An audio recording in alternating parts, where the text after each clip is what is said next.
Greetings, conversationalists. Welcome. It is Eric Erickson across America. Glad to have you with me. The phone number, 877-973-7425. Should you wish to be on the program, always happy to have you. I got to say, the number of sympathetic emails for the braces situation. Y'all, I'm just too old for braces.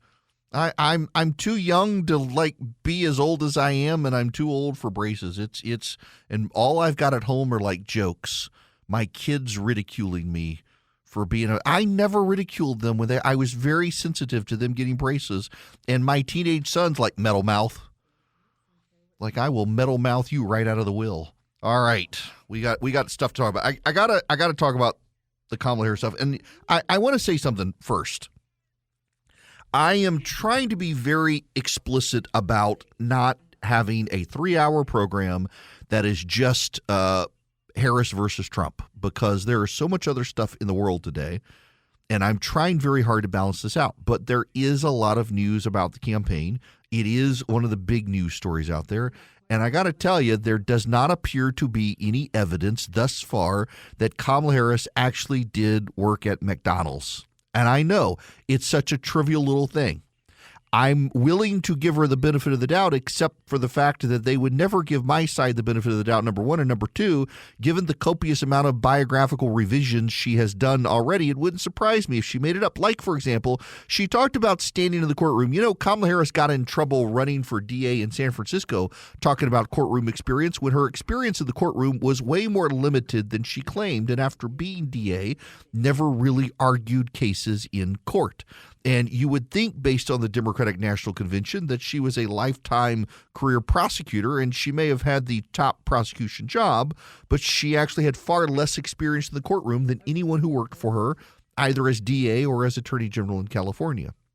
If she's willing to exaggerate on that, it's clear to me that she and Tim Walz are trying to play up the "we were working class" or "we were middle class so we can relate to you" story. And working at McDonald's during college is a way to do that. But corporate McDonald's says there's no record. And the Democrats say, well, she worked for a franchise and that franchise is no longer there. So how can you disprove it? Does anybody have a picture of Kamala Harris? Because, parents love the pictures of you when you were a kid and you got your first job and you're in your uniform, and her parents seem to be the picture types. They got pictures of everything. Do they have a picture of Kamala Harris in her McDonald's uniform? She says she worked the fry station. She didn't flip burgers. She worked the fries. Now listen, tangent.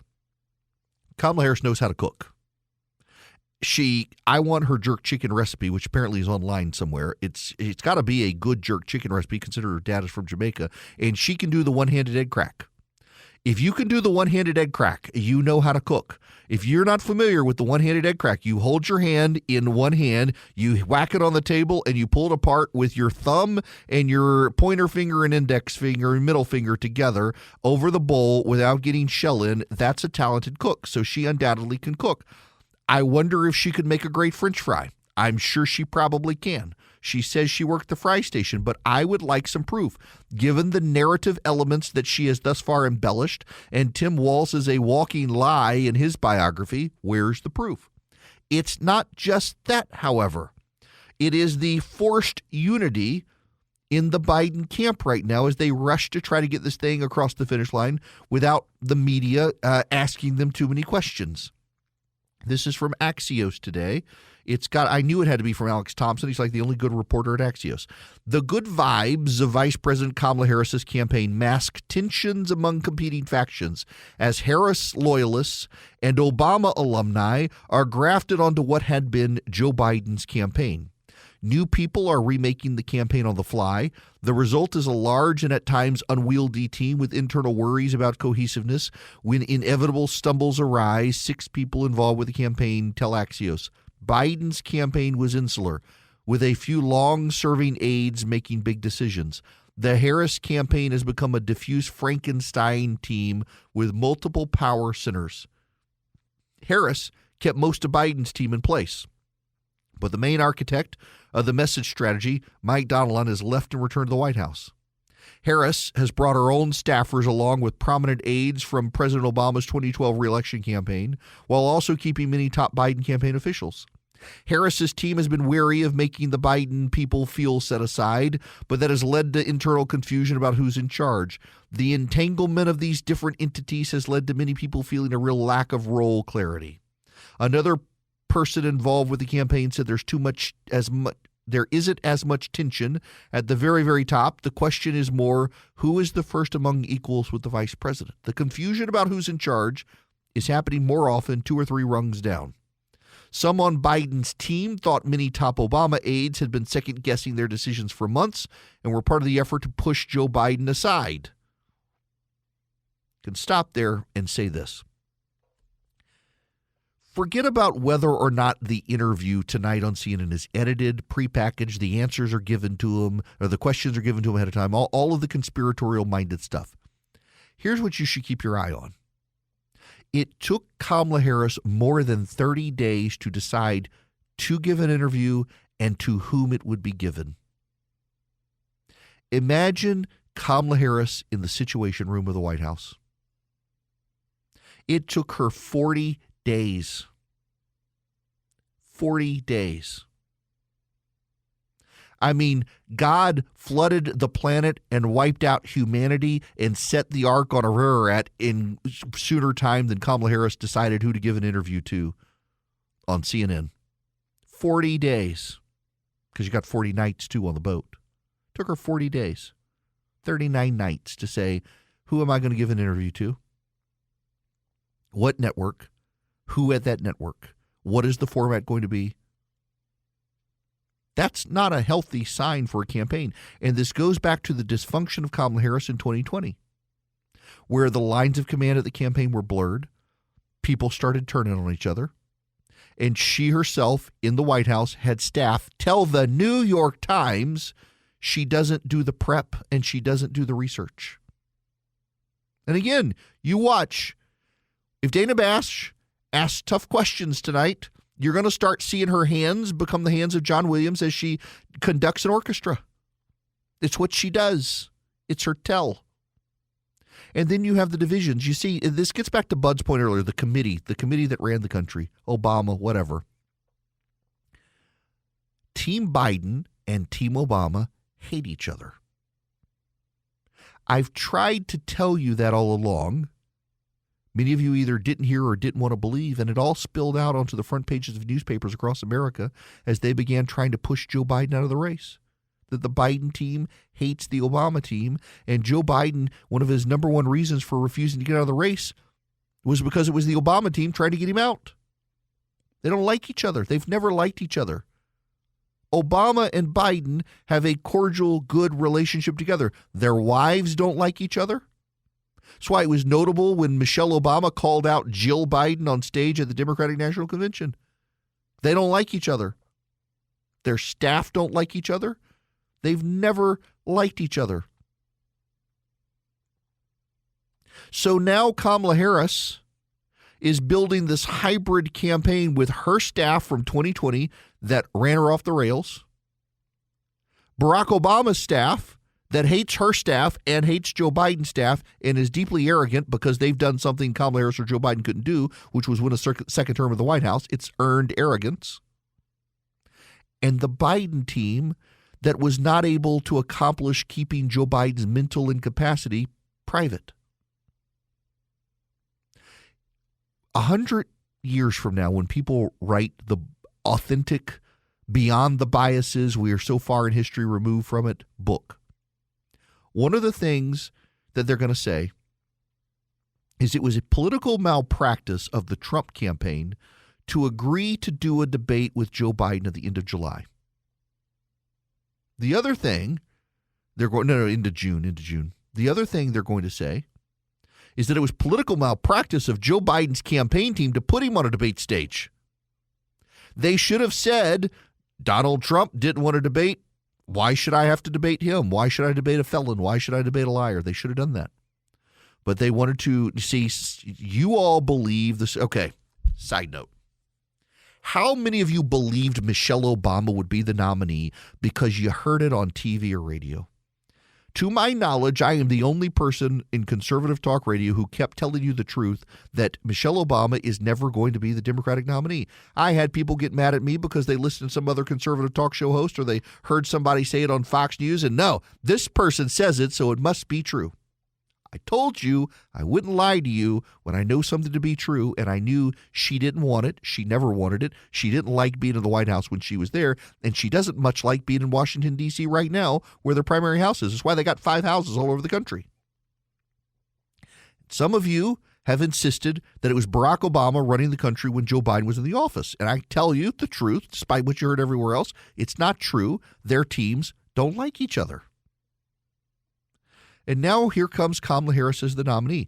And many of you want to believe that Joe Biden's team put him on that debate stage at the end of June so they could get rid of him. And I'm telling you, despite what you've heard, like with Michelle Obama, like with who's running the country, that the whole reason they did it is they were convinced because of his State of the Union performance that he could handle it. They were convinced he could handle it. Ha, ha, ha. I mean, y'all, they really were convinced. And then they did a month of damage control, convincing themselves that he had traveled so much and was under the weather. It was diluted. And then the Obama team forced him out. Nancy Pelosi actually had more to do with it than Obama. See, Nancy Pelosi says, I never called anyone on the phone. Notice what Nancy Pelosi has not said. When people asked her on Morning Joe, they asked her, did anyone call you? And her response was, I prefer to talk about the future of Kamala Harris's presidential administration. Yes, a lot of people called Nancy Pelosi on the phone, and she coordinated the effort to oust Joe Biden and has now acknowledged that she has not talked to him since the moment she went to him and told him he had to get out of the race. Nancy Pelosi had a bigger role to play with the coup than Barack Obama. And it was a coup, by the way. I know you people don't like to, in the media on the left, don't like to say this, but it was a coup. A bloodless coup. They threw their nominee out because they're addicted to controlling power and can't abide Donald Trump. And so where does the race stand now? Where is the race? It is now the end of August. Early voting starts in 3 weeks. Can you believe that? 3 weeks. The race is tied. The race is tied. It's back to where it was in February. Donald Trump, historically, overperforms his polling, and the race is tied. If you actually look at the polling average around the country of where this race stands up based on the Electoral College, if the election were held today, Donald Trump would win the Electoral College. He would win the Electoral College. That's why the Democrats are back to calling the Electoral College illegitimate. It's illegitimate, illegitimate. The reason they say that is because they know he's got a baked-in Electoral College advantage. If the election were held today based on the polling averages, Donald Trump would get 287 Electoral College votes. He needs 270 to win. He would win Arizona, Nevada, Pennsylvania, and Georgia. Remarkable. That's where we are as a nation right now. By the way, if you want to look at the historic polling map, that's the Electoral College Donald Trump would have won in February when Joe Biden was at his strongest in the polling. Good luck, Democrats. Greetings, conversationalists. It's Eric Erickson here. Glad to have you with me. I'm sorting out my S's with braces on. I just want you to know we may need a new pop filter on this microphone before it's over. The phone number is 877-973-7425. Les, want to go to you next. Welcome to the show. How are you? Thank you, sir. Sure. Good evening, good afternoon, or whatever it is. But anyway, just wanted a quick comment. You can just make this off, I don't need to stay on the phone. But what about the states that are not battleground states? As crazy as this election is, I wonder if sometimes some of the blues could flip to reds. I never hear anybody talking about it. Oh, that's a great question. Yeah, absolutely. So let me give you the lay line. This is a great question, Les. So if the election were held right now, Donald Trump has 219 Electoral College votes out of the gate, and the Democrats have 208. Why? Let me give you the states that are considered hard Democratic states, and you tell me if you think they might flip. Colorado, Illinois, New Jersey, Oregon, and then Maine's 1st Congressional District are likely. And the hard districts, the hard states are California, New York, Illinois, Oregon, Washington, Hawaii. The likely ones are probably more likely to flip in New Jersey and Colorado than the actually locked-in electoral college states. Again, you've got in there California, you've got in there you've got Washington, you've got New York, you've got Vermont, Massachusetts, Connecticut, Rhode Island, Maryland. You're probably not going to get those states flipped in any way, shape, or form. And the District of Columbia. Now, what about the Republican locked-in states that you're not going to get to flip? Alabama, Mississippi, Louisiana, Arkansas, Tennessee, Kentucky, Indiana, West Virginia, Oklahoma, Nebraska, South Dakota, North Dakota, Wyoming, Utah, Idaho. The likely states are Alaska, Montana, Iowa, Kansas, Missouri, and South Carolina. I mean, there's no way they're going to flip. South Carolina's not going to flip, and the polling in South Carolina for the Republicans is not as good as the polling for Republicans in, for example, Nebraska. So, I mean, every campaign that we go through, you've got wayward states. If you want the real toss-ups right now, the real toss-ups, Arizona, Georgia, Michigan, Nevada, New Hampshire, North Carolina, Pennsylvania, Virginia, Wisconsin, and Nebraska second. Virginia's more likely than not going to go Democrat. The Nebraska 2nd Congressional going to go Democrat. The others, it's a toss-up, every single one of them, even New Hampshire right now. If I had to call it, though, I think Real Clear Politics polling average is right. Trump gets about 287. Now, I want you to get the Eden Pure Thunderstorm 3-pack. You can get them for less than $200. You can save $200 in the process, and they actually work. You can hold it in the palm of your hand. Yeah, it gets rid of the pollen, it gets rid of the dust, but the way I use it, it wipes out odors. It generates ozone that latches on to the ions of odors. Odors are actually caused by ions that float in the air, microscopic particles, and the ozone wipes them out. It neutralizes them, and it can go where the odors go, so it can find the odors. You get 3 of them for less than $200. You save $200, EdenPureDeals.com. The discount code is ERIC3, ERICK3, at EdenPureDeals.com. You get one for upstairs, one for downstairs, one for your basement. You can get one for your RV. I know people keep them in their RV. I know people who own hotels and beds and breakfasts, and they put them in there. You can get one for your travel bag, like I do. You can plug it up with a USB cord. I've literally powered this thing off my laptop USB port one time. You can also plug it into the wall. EdenPureDeals.com. The discount code is ERIC3, ERICK3. You'll save $200. You'll get 3 of them. You'll wipe out litter box odors, pet odors, dirty diaper odors, smoke odors, you name it. EdenPureDeals.com. The discount code is ERIC3. Ladies and gentlemen, boys and girls, it's Eric Erickson here, and I have to take a complete tangent from the news. And Belinda, you're going to want this person to hold because you're going to want to hear this. You're going to want to have to. So I got my friend Belinda in here screening calls with me and Jim. Y'all, I get a message from a friend of mine. He's on vacation in the Caribbean. He is going to do a Barstool golf tournament. He's like in a golf tournament that Barstool Sports is hosting in several weeks. And he texts the group chat I'm in. He says, "Boys, I have a problem." Says, apparently I was really intoxicated last night. Here I think he's in the Bahamas, or no, he's in St. Vincent. I've never been. Says they sent out an email and said, would one of you volunteer to sing the national anthem before the golf tournament? And I emailed back and said, I'll do it.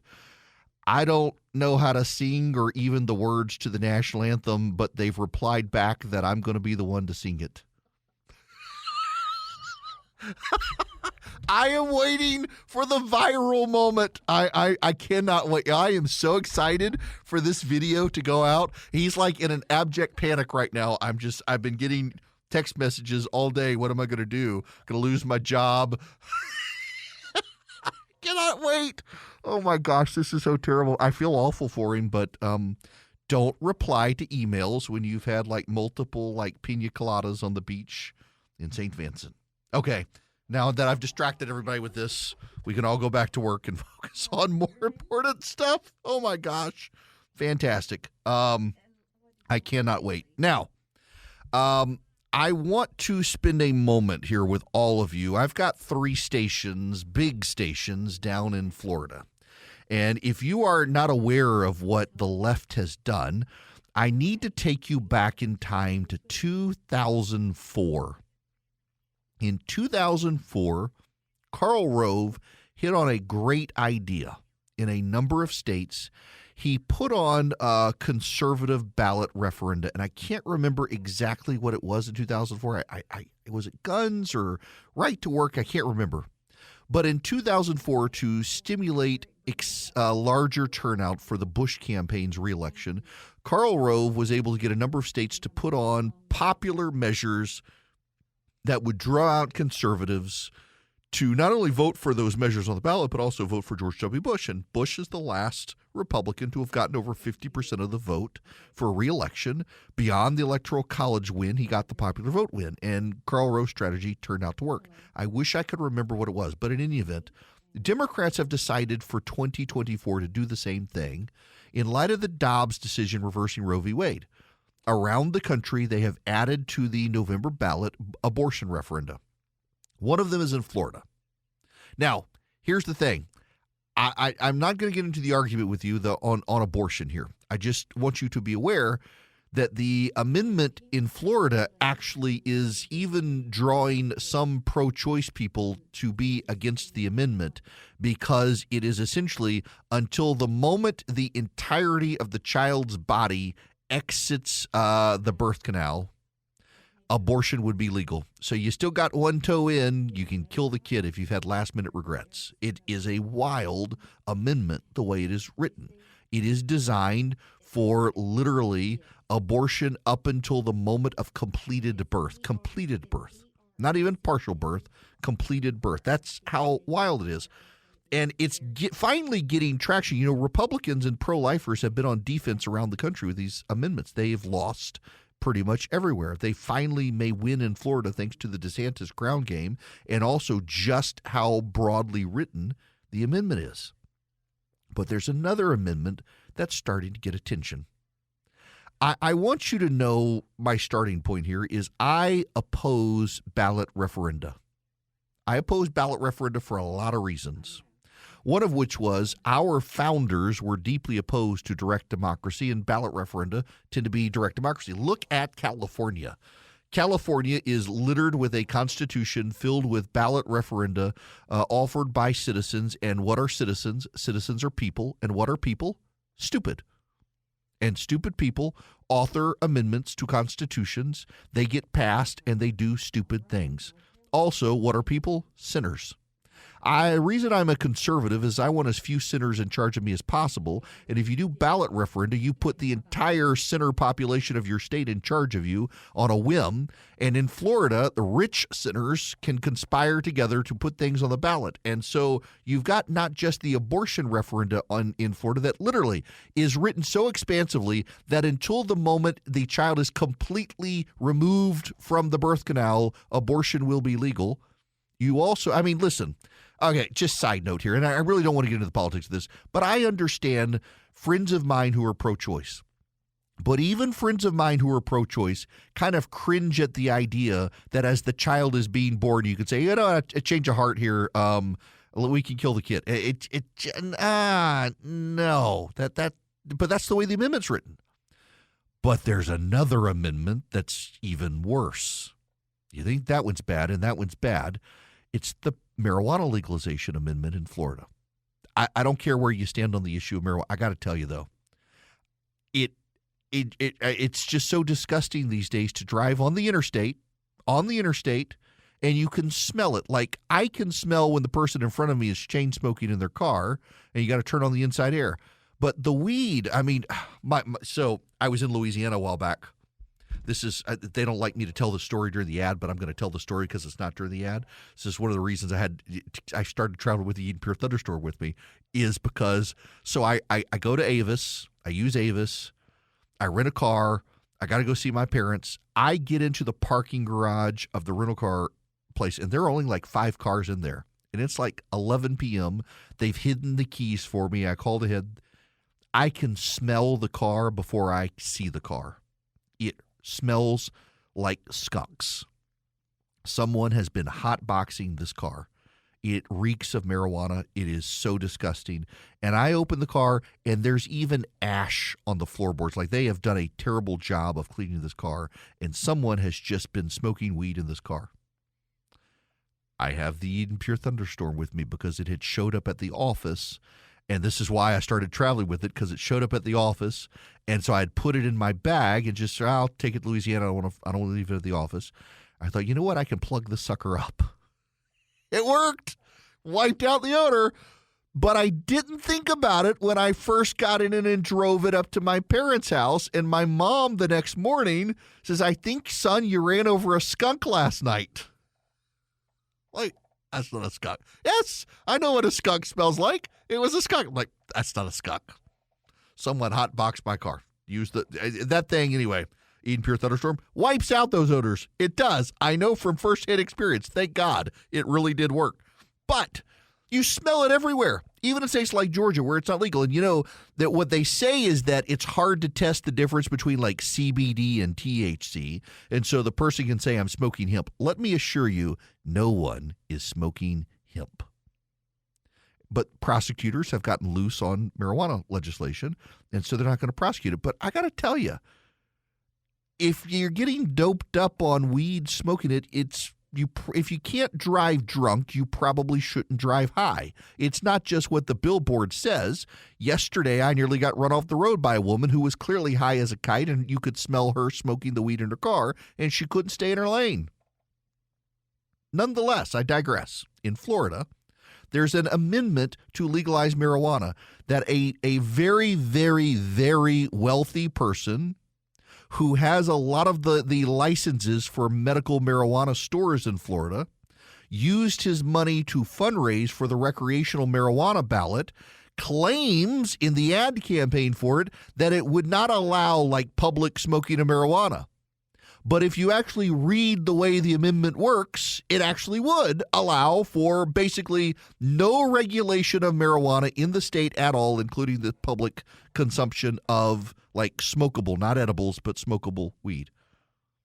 This is one of the reasons that I hate ballot referenda. A very wealthy person has been able to get on the ballot something that would financially benefit him and run a campaign claiming it's for the good of all humanity, when in fact it's not. And they're making claims that it would not do what on the plain text of the legislation it would actually do, which is allow marijuana to be smoked anywhere unregulated in the state of Florida, including in your car while you're driving down the interstate. It's a terrible idea. I don't care what your views are on marijuana, but people smoke marijuana not for the nicotine, but for the high. And you shouldn't be driving down the interstate in Florida high any more than you should be driving down the interstate drunk. And yet it happens all the time. It's just absolutely insane that we've gotten to something like this.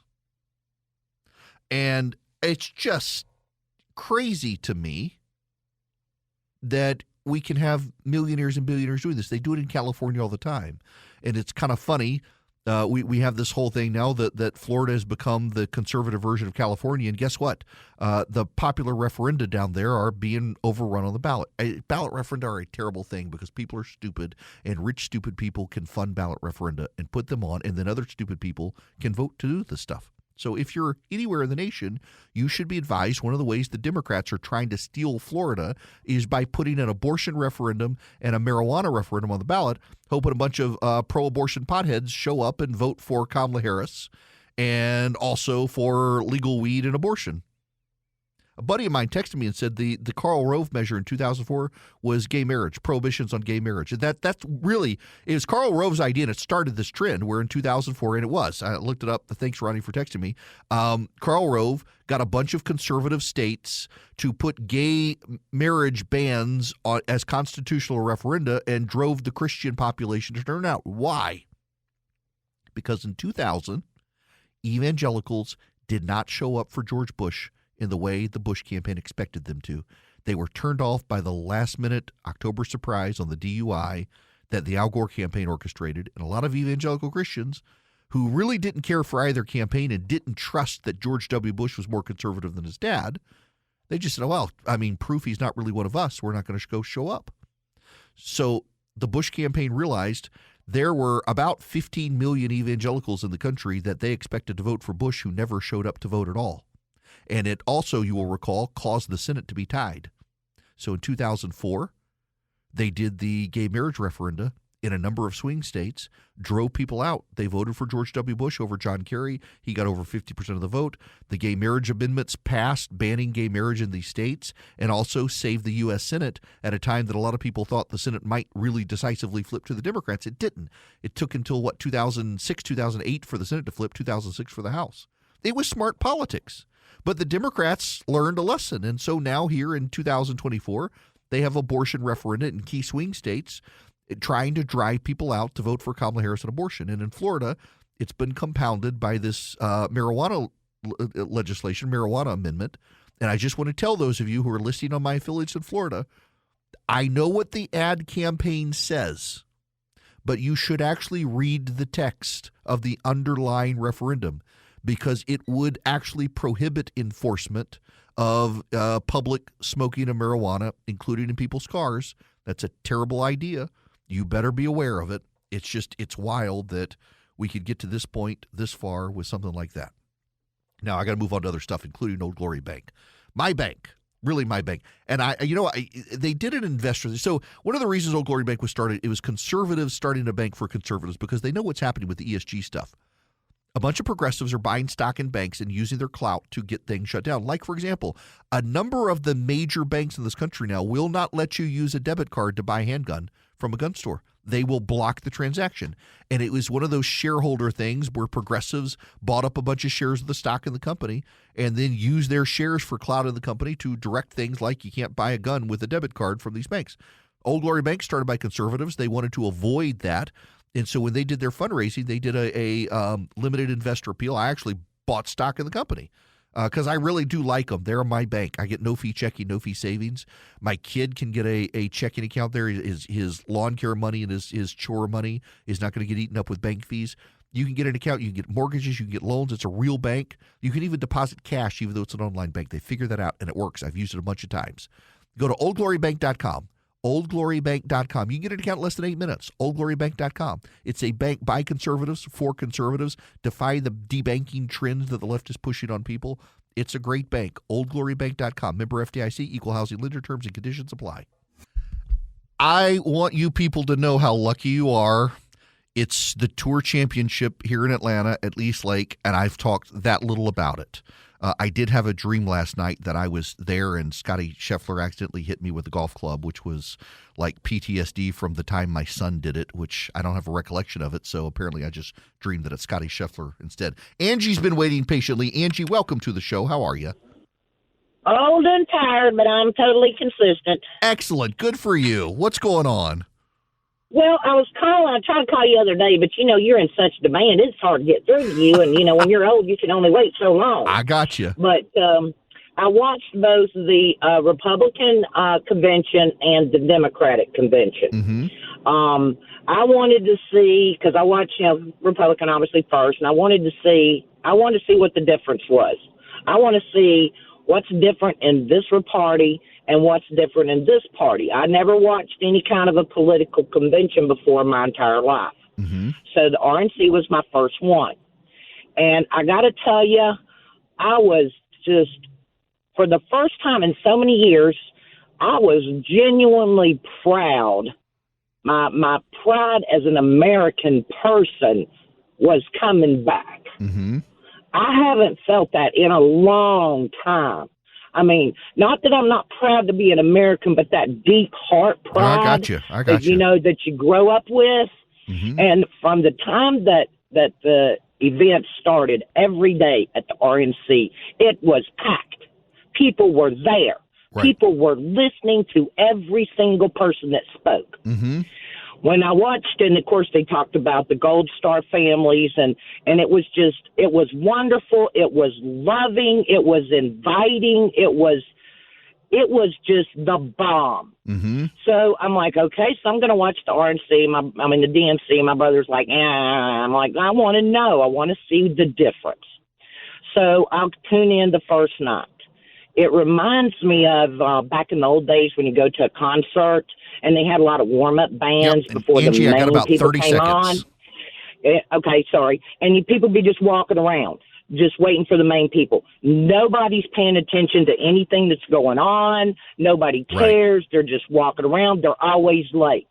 Then they get to the part where they're mentioning the people that have died in the past year. Mm-hmm. I'm thinking they're going to finally talk about the Gold Star. No. Every single person on there was a political person or Right. an activist in some shape, form, or fashion. I was so disappointed in the Democratic convention. So, okay. Outside of I got to let you go there, but I appreciate you waiting to make that point. And yet you hit on something. They were way more celebrity-oriented and activist-oriented, and the Republicans weren't. The Republicans actually had a lot of – there were some families of the DNC, can't deny it. Not as many. A lot of it was activists speaking on behalf of others. And I do have to say part of the milling about, just so everybody understands, particularly that first night, was they completely screwed up the security lines and stuff. So I'll give them that. But you're right. Yeah, it was big contrast. Now, I want you to go to omahasteaks.com today. At checkout, if you put Eric in as your promo code, you'll get $20 off already unbelievable 50% off savings for Labor Day. You can still order for Labor Day at omahasteaks.com. Put Eric in as your promo code. You get $20 off, minimum order required, and everything site-wide right now, 50% off or more. Don't forget my wife's beloved caramel apple tartlets. You can also get the great molten chocolate cakes that I particularly like. The New York strips, some of my favorite, and the bacon wrap fillets. They're part of my meal prep plan. They're great. omahasteaks.com. Also, can I just highlight their seafood selection? They have a great supply chain for seafood, and I've gotten to be a big fan of their wild Argentinian shrimp. They're like little baby lobsters. omahasteaks.com. They've been in the business since 1917, well over 100 years. You get unbelievable customer service, satisfaction guaranteed. omahasteaks.com. Use Eric as your promo code at checkout for an extra $20 off.